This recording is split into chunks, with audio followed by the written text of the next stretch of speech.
অসম চিকিৎসা মহাবিদ্যালয়ৰ আপোনালোকে সংবাদ মাধ্যমত দুই চাৰি কথা এতিয়া শুনিছে।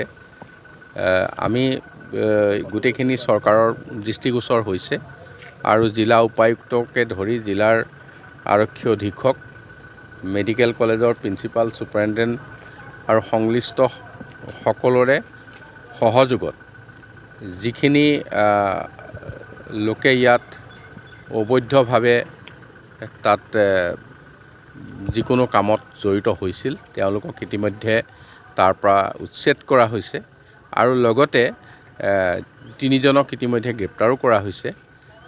গোটেইখিনি এতিয়া নিয়ন্ত্ৰণৰ ভিতৰত আছে আৰু পৰৱৰ্তী সময়ত আমি তাত কিছু বিকল্প ব্যৱস্থাও গ্ৰহণ কৰিছোঁ, যিখিনি ব্যৱস্থাৰ কাৰণে ৰাইজে কোনো তেনেধৰণৰ মানুহৰ ওচৰলৈ কাষ চাপিব লগা নহয়, সেই সকলো ব্যৱস্থা লোৱা হয়।